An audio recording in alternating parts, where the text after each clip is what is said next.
Hey guys, one of the things that you may want to do with your wheel of life is once you break that into your different categories, you may want to list and think about your past life for a little bit.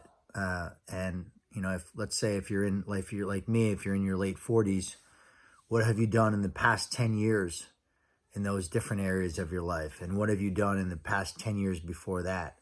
So, depending on how old you are, one of the exercises you can do to kind of start to give you some context for where you are in those pieces of your life is you can go back 10 years.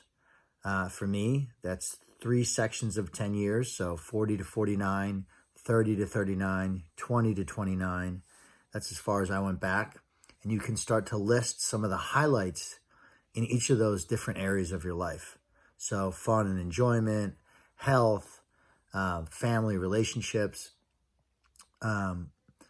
or if you want to just keep it super simple, you can just take those 10 different years and just start to list highlights in general. And then you can start to get an idea of where you've spent your time in the last 10 years and the 10 years before that. And probably what most people will find is that where they've spent their time is where they've been doing the best. But you can find that out for yourself. So why do you want to do this exercise? Well, what it can tend to do is it's kind of like a little journal, a compact journal of what you've done in your life so far, where you've spent your time. And they're accomplishments, but they may just be lists of things you're proud of. So for example, you may list a relationship. I have a relationship where I was in my 20s. You may list large items that took you time to buy and develop. You may list creative things that you've done.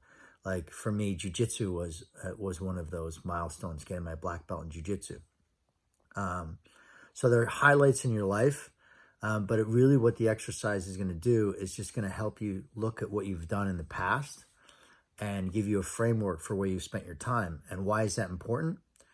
Because when you're looking for the next 10 years, you're gonna start to think and choose of where do you want to spend your time? Where do you want to focus on? What the next 10 years? What's the theme for the next 10 years? So I know some of you guys were struggling you had so much on there. So now we're going to start to skim this down a little bit. It says trim it down a little bit and start to think about really where do you want to spend your time? Like for me, I had a lot of wealth building in my middle 10 years, like from 26 to 36. But the next 10 years for me looks more like I want to give back because I have some stability financially. So you want to think about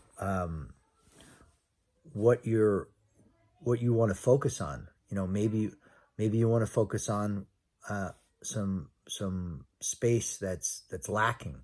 Or maybe not. Maybe you want to focus on something that you're doing okay at, but you want to get really good.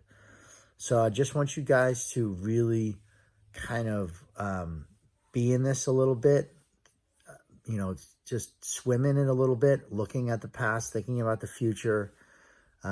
We will actually get to designing the goals, but you have to decide first what's important to you. And this is another exercise that can help you with that. All right. See you Tuesday.